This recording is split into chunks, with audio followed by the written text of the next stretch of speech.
Hello everyone, welcome to fitness mantra. This is your trainer JP. So ఈరోజు మనం hamstring flexibility గురించి నేర్చుకోబోతున్నాం. అసలు hamstring అంటే ఏంటి, దానివల్ల యూజెస్ ఏంటి అంటే, ఫస్ట్ ఆఫ్ ఆల్ మన లెగ్ మసిల్స్ వచ్చేసి ఫ్రంట్ వచ్చేసి క్వాడ్ మసిల్ ఉంటుంది, so quad receipts. And same దీనికి బ్యాక్ సైడ్ మసిల్ వచ్చేసి దీన్ని మనం హ్యామ్స్ట్రింగ్ అని చెప్పి అంటాం అనమాట. ఈ మజిల్ ఫ్లెక్సిబిలిటీ గురించి, దీని యొక్క స్ట్రెంథనింగ్ గురించి ఈరోజు మనం నేర్చుకోబోతున్నాం. చాలామందికి ఫార్వర్డ్ బెండింగ్ అనేది చాలా ఇబ్బందికరంగా ఉంటుంది, ఎందుకంటే మనం చేసే జాబ్ కావచ్చు, మన డైలీ లైఫ్ స్టైల్ కావచ్చు, ఏదైనా సరే ఆ ఫార్వర్డ్ బెండింగ్ వచ్చేసి ఎంతసేపు అంటే నార్మల్ మీరు నిల్చున్న ప్లేస్లో ఉండి ఒక 10% కావచ్చు, 20% కావచ్చు, ఇంతే చేస్తాము. అండ్ దీనికన్నా ఎక్కువ చేయలేము, ఎందుకంటే ఒక భయం. ఏ భయము అంటే బ్యాక్ పెయిన్ వస్తుంది, ఎక్కువ బెండ్ అవ్వడం వల్ల బ్యాక్ పెయిన్ వస్తుంది అని చెప్పడం వల్ల. నిజానికి అది అపోహ ఏం కాదు, కరెక్టే. మనం ఎప్పుడైతే సరే బెండ్ అవుతామో ఈ బ్యాక్ పోస్టర్ వచ్చేసి ఇలా హంచ్ చేస్తూ వెళ్ళకుండా స్ట్రైట్గా ఉండి వెళ్ళాల్సి ఉంటుంది. సో దీంట్లో ఈ ఫ్లెక్సిబిలిటీ ఎప్పుడైతే మీకు ఆ టైట్నెస్ అనేది ఉంటుందో, ఈ స్టేజ్కి వెళ్ళిన తర్వాత మీకు బాడీ వెయిట్ని ఆపేది కంప్లీట్గా హ్యామ్స్ట్రింగ్ మసిల్ అన్నమాట. ఈ యొక్క హ్యామ్స్ట్రింగ్ మసిల్ కానీ మీకు ఫ్లెక్సిబుల్గా ఉన్నట్లయితే ఆల్మోస్ట్ స్లోగా కిందికి వెళ్ళిపోయి ఫ్లోర్ టచ్ చేసి కూడా మీరు ఆ యొక్క వేరియేషన్ అనేది చూసుకోవచ్చు. సో ప్రతిసారి మీరు ఫార్వర్డ్ బెండ్ చేసినప్పుడు ఏ వేరియేషన్ వర్కౌట్స్ చేసినా సరే, లేదంటే నార్మల్గా మన పాకెట్లో నుండి పెన్ పడిపోయినా, లేదంటే ఏదైనా కింద పడిపోయినా కానీ తీసుకోవాలన్నప్పుడు మనకు ఒక భయం ఏంటంటే ఫార్వర్డ్ బెండింగ్ అనేది చేయము. సో జనరల్గా ఆ బెండింగ్ ఎలా చేయాలంటే మనం నిల్చున్న ప్లేస్లో ఉండి ఇలా వెళ్తాం, మనం ఇలా వెళ్ళి తీసుకోకుండా సో బ్యాక్ స్ట్రైట్గా పెట్టేసి ఈ విధంగా, అంటే మనం జనరల్గా మన వర్కౌట్స్ చేసే పోస్టర్లోనే డెడ్ లిఫ్ట్స్ కానీ అట్లాంటివి చేసినట్టుగా బ్యాక్ ఈ పోస్టర్లో ఉండి ఇలా తీసుకున్నప్పుడు మనకు అది కింద ఏది ఉన్నా సరే తీసుకునడానికి మనం వెళ్ళినప్పుడు ఆ పోస్టర్ అనేది పర్ఫెక్ట్గా ప్రాపర్ ఆ డిస్టెన్స్ అనేది మనం మెయింటైన్ చేస్తే సరిపోతుంది. సో దీనికి మనం ఇంక్రీజ్ చేసుకోవాల్సింది ఏంటి అంటే ఫ్లెక్సిబిలిటీ, హ్యామ్స్ట్రింగ్ ఫ్లెక్సిబిలిటీ అనమాట.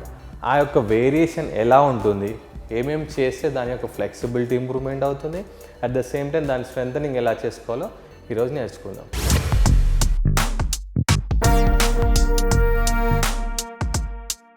సో ఫ్రెండ్స్, ఫస్ట్ మనం హ్యామ్స్ట్రింగ్ ఫ్లెక్సిబిలిటీలో చేసుకోవాల్సింది ఏంటంటే జస్ట్ చిన్న వార్మప్ ఒకటి మనం చేసుకుంటాం. అదేంటి అంటే మనం నిల్చున్న ప్లేస్లో నుండి లెగ్స్ కంప్లీట్గా క్లోజ్ చేసేసేయండి. సో క్లోజ్ చేసిన తర్వాత ఇక్కడ లైట్ మీ కంఫర్ట్, కొంతమందికి ఇక్కడ నీస్ టచ్ అవుతూ ఉంటుంది, అండ్ అదేవిధంగా థై ఫ్యాట్ కానీ ఎక్కువ ఉంటే ఆ ఫ్లెక్సిబిలిటీ అనేది ఉండదు, ఆ కంఫర్ట్ కూడా ఉండదు. లైట్గా మీ కంఫర్ట్ చూసుకొని లెగ్స్ కొంచెం ఫ్రీగా వదిలేసి ఈ విధంగా పెట్టేసేయండి. అండ్ ఇక్కడ నుండి జస్ట్ మనం ఫార్వర్డ్ బెండ్ చేస్తూ ఉండాలి. చేసేటప్పుడు బ్యాక్ స్ట్రైట్గా పెట్టండి, నీ లాక్ చేసేయండి, కంప్లీట్గా లాక్ చేసి మీరు ఎంత వీలైతే అంత జస్ట్ ఫస్ట్ మీ బాడీ వెయిట్ అంతా, అప్పర్ బాడీ వెయిట్ అంతా ఇక్కడ లెగ్స్ పైన నుండి సపోర్ట్ తీసుకుంటూ స్లోగా వెళ్ళి ఈ నీస్ని క్యాచ్ చేయండి. అక్కడ కొద్దిసేపు ఆ విధంగా ఒక 15 to 20 seconds వరకు హోల్డ్ చేయండి.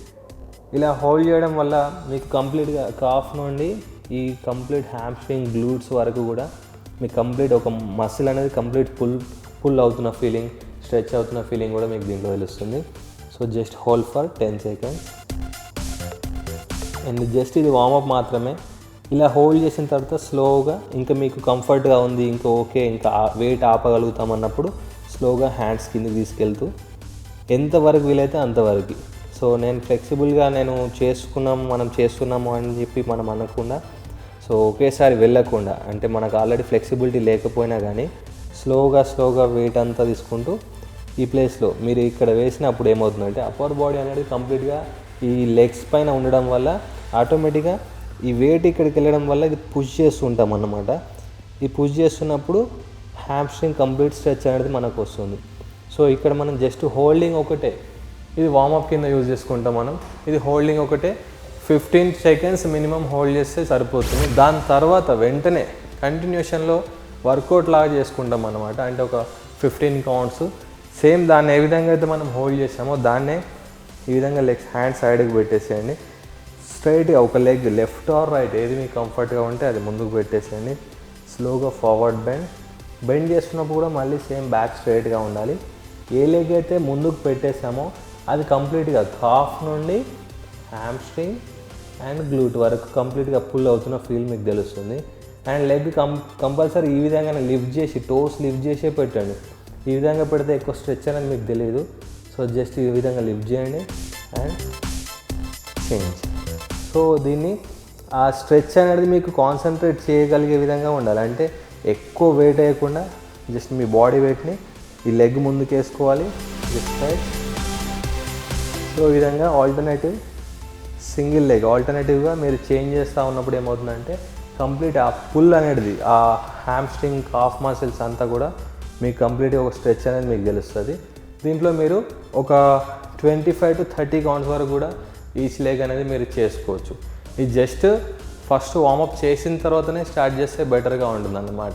సో నెక్స్ట్ వేరియేషన్ వచ్చేసి సుమో స్క్వాట్ హోల్డింగ్ చేయాలన్నమాట. మన లెగ్స్ వచ్చేసి షోల్డర్ లెవెల్ కన్నా కొంచెం వైడ్గా వేసుకోండి అండ్ ఇది కంఫర్ట్ చూసుకోవాల్సి ఉంటుంది. సో ఈ విధంగా మీరు లెగ్స్ షోల్డర్ కన్నా కొంచెం వైడ్గా వేసిన తర్వాత ఈ టో పాయింటింగ్ అంటే మీ ఫ్లెక్సిబిలిటీ కిందికి వెళ్తున్నప్పుడు చూసుకోండి. ఈ టోస్ వచ్చేసి వైడ్గా ఉండాలి, అంటే నీస్ అండ్ ఈ ఫింగర్స్ కూడా లెగ్స్ ఇదంతా కూడా కంప్లీట్గా ఒకే లైన్లో ఉండాలి. సో నా లెఫ్ట్ లెగ్ ఏమో స్ట్రైట్గా ఉంది, రైట్ ఏమో క్రాస్గా ఉంది. సో ఈ వేరియేషన్ మీకు తెలియాల్సి ఉంటుంది. కంప్లీట్గా రెండు ఒకేసారి. సో ఈ విధంగా హోల్డ్ చేసినప్పుడు ఏమవుతుందంటే బాడీ వెయిట్ కంప్లీట్గా హ్యామ్స్ట్రింగ్ పైన మనం ఈ వెయిట్ అంతా అప్పర్ బాడీ వెయిట్ అంతా కూడా ఇక్కడ రిసీవ్ చేసుకుంటాం. సో మీకు ఇక్కడ ఆగడం ఇబ్బందిగా ఉంటే జస్ట్ ఈ అప్పర్ బాడీ వెయిట్ అంతా కూడా హ్యాండ్స్ తోటి లెగ్స్ పైన ఆ విధంగా వేసేసి hold for 10 to 20 seconds hold చేస్తే సరిపోతుంది. సో మళ్ళీ ఒక్కసారి నేను పోస్టర్ చూపిస్తాను, కాన్సన్ట్రేట్ చేయండి. షోల్డర్ లెవెల్లో ఉన్నాం అండ్ ఇక్కడ నుండి 2 steps లాగా మనం ఉన్న ప్లేస్ నుండి 2 steps లాగా మీ ఫ్లెక్సిబిలిటీ చూసుకోండి. అండ్ స్లోగా కిందికి వెళ్తున్నప్పుడు ఈ టో పాయింటింగ్ వైడ్. సో వైడ్గా చేసేసిన తర్వాత నీస్ కూడా సేమ్ ఒకే లైన్లో ఉండాలి, ఈ సైడ్కి ఉండాలి. ఇటు కిందికి బెండ్ అవ్వడం ఈ ముందుకు రావడం ఉండవద్దు. సో ఈ విధంగా సైడ్కి పెట్టేసేయండి and hand weight upper body weight అంతా కూడా so hold for 20 seconds.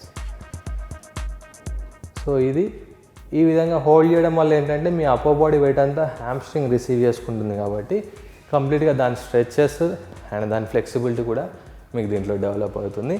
Next variation ఏంటి అంటే దీన్ని ఇదే విధంగా లెగ్స్ అలాగే ఉంచేసి స్ట్రెచ్ చేస్తున్నప్పుడు ఈ లెగ్ని టో కొంచెం లిఫ్ట్ చేయడానికి ట్రై చేయండి. అంటే ఇక్కడ నుండి కంప్లీట్గా స్ట్రెచ్ అవుతుంది. ఈ విధంగా 10 counts ఈచ్ సైడ్. సో మీరు ఇక్కడ నుండి బాడీ షిఫ్ట్ చేస్తున్నప్పుడు ఈ లెగ్ వచ్చేసి లెఫ్ట్ లెగ్ రొటేట్ అవుతూ బాడీ వెయిట్ని యాక్సెప్ట్ చేయాలి. మళ్ళీ ఈ సైడ్ వస్తున్నప్పటికీ ఇది హ్యామ్స్ట్రింగ్ వెయిట్ తీసుకుంటుంది అండ్ ఇటు సైడ్ స్ట్రెచ్ అవుతుంది అన్నమాట. ఒక లెగ్ స్ట్రెచ్ అవుతుంది, ఒక లెగ్ పైన వెయిట్ అనేది ఆపుతాం మనం. సో దీన్ని మనం స్టార్టింగ్లో ఒక 12 to 15 counts వరకు చేయండి, తర్వాత స్లోగా కౌంట్ కూడా ఇంక్రీజ్ చేసుకోవచ్చు. సో ఫ్రెండ్స్ నెక్స్ట్ వేరియేషన్ వచ్చేసి మన ఇంట్లో బెడ్ బెంచ్ ఏది ఉన్నా సరే ఇంత ఈ హైట్తో అంటే నీ లెవెల్ ఉన్నా సరిపోతుంది, నీస్ కన్నా కొంచెం పైనకున్నా పర్వాలేదు. జస్ట్ దీనిపైన మీరు ఆ లెగ్ డిస్టెన్స్ చూసుకొని ఒక సింగిల్ లెగ్ బ్యాలెన్స్ చేయండి. ఈ విధంగా పెట్టేసినప్పుడు ఏమవుతుందంటే కంప్లీట్గా హ్యామ్స్ట్రింగ్ స్ట్రెచ్ మొత్తం ఇక్కడ నుండి కాఫ్ నుండి హ్యామ్స్ట్రింగ్ వరకు మనకు స్ట్రెచ్ అవుతుంది. సో దీన్ని స్లోగా అపోజిట్ హ్యాండ్తోని ఫర్ ఎగ్జాంపుల్ మీరు లెఫ్ట్ లెగ్ పెడితే రైట్ హ్యాండ్తో టచ్ చేసేటట్టు చూసుకోండి.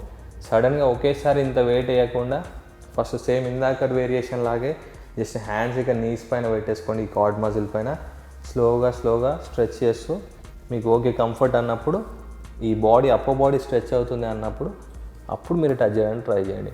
సో ఒకవేళ మీకు కంటిన్యూగా ఈ విధంగా స్ట్రెచ్ కానీ రాకపోతే ఏదైనా వాల్ సపోర్ట్ తీసుకోవచ్చు. సో ఇక్కడ మీరు బెడ్ పైన లెగ్ పెట్టేసి వాల్ సపోర్ట్ తీసుకొని స్లోగా bend and hold for 10 seconds.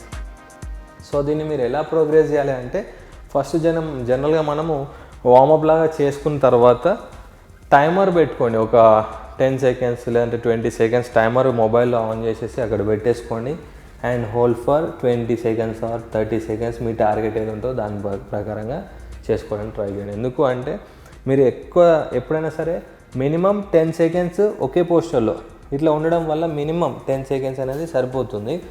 ఇంకా మంచి స్ట్రెచ్ కావాలి, ఆ హ్యామ్స్ట్రింగ్ ఫ్లెక్సిబిలిటీ ఫుల్ టైట్గా ఉంది, రెగ్యులర్గా లెగ్ ఫ్లెక్సిబిలిటీ లేదుగా అంటే మీరు ఒక 30 seconds మినిమం చేస్తే మాత్రం ఎక్స్ట్రీమ్ లెవెల్ స్ట్రెచ్చింగ్ అవుతుంది అండ్ ఫ్లెక్సిబిలిటీ కూడా డెవలప్ అవుతుంది. And at the same time మీరు ఏంటి అంటే దీన్ని సింగిల్ లెగ్ చేసుకున్న తర్వాత కూడా ఆల్టర్నేటివ్ చేసుకోవడానికి ట్రై చేయండి. అండ్ ఫస్ట్ హోల్డ్ చేసాము 10 seconds, తర్వాత మీరు ఈ లెగ్ వెయిట్ ఆపగలుగుతున్నారన్నప్పుడు వాల్ సపోర్ట్ లేకుండా జస్ట్ ఆల్టర్నేటివ్ లెగ్స్ పెట్టాలి and forward bend and change. So ఈ విధంగా చేస్తూ ఉంటే ఏంటంటే మీకు ఆ యొక్క ఫ్లెక్సిబిలిటీ డెవలప్ అవుతుంది. అట్ ద సేమ్ టైం ఆ హ్యామ్స్ట్రింగ్ మసిల్స్ కూడా స్ట్రెంథనింగ్ అవుతాయి అన్నమాట. సో ఇది బెడ్ పైన చేసే వేరియేషన్. ఇప్పుడు ఫ్లోర్ పైన ఏ విధంగా చేస్తామో దాన్ని కూడా చూద్దాం ఇప్పుడు. సో ఫ్రెండ్స్, నెక్స్ట్ వేరియేషన్ వచ్చేసి ఈ బ్యాండ్తో చేయబోతున్నాం. ఈ బ్యాండ్ వచ్చేసి మనం ఇదివరకు మాట్లాడుకున్నట్టుగా ఇదివరకు చేసిన వర్కౌట్స్ వచ్చేసి స్టెప్పర్ ఏరోబిక్ కావచ్చు, డంబల్స్ వర్కౌట్ కావచ్చు, బార్బెల్స్ కావచ్చు. అంటే ఒక్కొక్క ఎక్విప్మెంట్తో ఒక్కొక్క వర్కౌట్స్ వేరియేషన్స్ కూడా మనం దాంట్లో చేస్తాము. ఇది వచ్చేసి మనకు హ్యామ్స్ట్రింగ్ ఫ్లెక్సిబిలిటీకి అండ్ హ్యామ్స్ట్రింగ్ స్ట్రెంథనింగ్కి ఈ బ్యాండ్ యూజ్ చేయబోతున్నాం. ఇది రెసిస్టెన్స్ బ్యాండ్, ఆల్రెడీ మనకు తెలుసు దీని గురించి.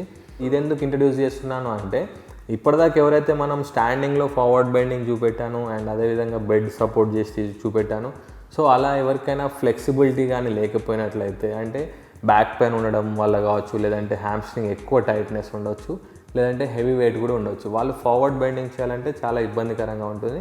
సో వాళ్ళ కోసం సుపైన్ పొజిషన్ అంటే పడుకొని ఏదైతే ఈ బ్యాండ్ ఉందో దీంతో పాటు మనం ఆ లెగ్ వెయిట్ని బ్యాలెన్స్ చేస్తూ ఆ హ్యామ్స్ట్రింగ్ ఫ్లెక్సిబిలిటీ దాంట్లో చేయాల్సి ఉంటుంది. సో ఇది మనకు జస్ట్ ఒక 20 kgs వెయిట్ వరకే ఆపుతుంది. ఒకవేళ దీనికన్నా ఎక్కువ వెయిట్ ఆపాలనుకుంటే ఈ బ్యాండ్లో మీకు సైజెస్ ఉంటుంది, ఆ వెయిట్ కూడా దాంట్లో మెన్షన్ చేస్తారు. 20, 30, 40 అట్లా కూడా ఉంటుంది. అది చూసి మీరు చూస్ చేసుకుంటే ఈజీగా ఉంటుంది. అండ్ దీన్ని ఎలా చేయాలి అంటే లెగ్ కంప్లీట్గా ఏదైతే మన ఫ్లెక్సిబిలిటీలో యూజ్ చేస్తున్నామో, ఫర్ ఎగ్జాంపుల్ లెఫ్ట్ లెగ్ చేస్తున్నాం, దీన్ని క్లోజ్ చేసేయండి.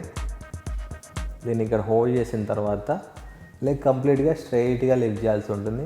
సో ఈ విధంగా లిఫ్ట్ చేసినప్పుడు నీస్ కంప్లీట్గా ఏదైతే మనం స్ట్రైట్గా 90 degrees స్ట్రైట్ లిఫ్ట్ చేసామో ఆ లెగ్ నీ లాక్ చేసి ఉంచాల్సి ఉంటుంది. ఇట్లా సాఫ్ట్గా పెడితే ఎక్కువ స్ట్రెచ్ అనేది తెలియదు. జస్ట్ నీ లాక్ చేయండి, హెడ్ రిలాక్స్ చేసేసి ఈ విధంగా దీన్ని ఎంత వీలైతే అంత పుల్ చేయాల్సి ఉంటుంది. అంటే మీ సైడ్కి, అంటే మీ ఫేస్ లెవెల్లో చెస్ట్ లెవెల్ అనుకోండి, ఆల్మోస్ట్ చెస్ట్ లెవెల్ వరకు ఈ విధంగా హోల్డ్ చేయడానికి ట్రై చేయండి. సో ఇది లైట్ వెయిట్ బ్యాండ్ కాబట్టి 20 kgs కాబట్టి మీరు ఈ స్ట్రెచ్చింగ్ కూడా ఎక్కువ దగ్గరికి క్లోజ్లో పట్టుకోవడానికి ట్రై చేస్తే ఎక్కువసేపు మీరు హోల్డ్ చేయగలుగుతారు. అండ్ అలాగే ఫీట్ కూడా కంప్లీట్గా స్ట్రైట్గా పెట్టాల్సి ఉంటుంది. ఈ విధంగా స్ట్రైట్గా పెట్టేస్తే ఈ హ్యామ్స్ట్రింగ్ నుండి గ్లూట్ వరకు అండ్ కాఫ్ కూడా దీంట్లో మనకు స్ట్రెచ్ అవుతుంది. ఒకవేళ ఈ ఫ్లెక్సిబిలిటీ మీకు క్లియర్గా లేదు, ఇంకా కొంచెం ఎక్కువ ఫ్లెక్సిబిలిటీ కావాలి అంటే నీ లాక్ చేయలేకపోతున్నారు అంటే లైట్గా ఫోల్డ్ ఉన్నా పర్వాలేదు, ఈ ఫోల్డ్ చేసేసి కూడా ఈ బ్యాండ్ని కొంచెం లూజ్గా పట్టుకొని ఈ లెగ్ని కిందికి డౌన్ అండ్ అప్. సో ఈ విధంగా చేయడం వల్ల మీకు ఆ ఫ్లెక్సిబిలిటీ ఇంప్రూవ్మెంట్ అవుతుంది. అట్ ద సేమ్ టైం ఈ లెగ్ యొక్క మూమెంట్స్ కూడా మీకు దీంట్లో ఫ్రీగా మూమెంట్స్ అనేటివి కూడా దీంట్లో మీకు జరుగుతాయి. సో ఈ విధంగా ఆ బ్యాండ్ మాత్రం వదలొద్దు. మీరు ఎప్పుడైనా సరే కిందికి వెళ్తున్నప్పుడు టైట్గా హోల్డ్ చేయండి అండ్ అప్.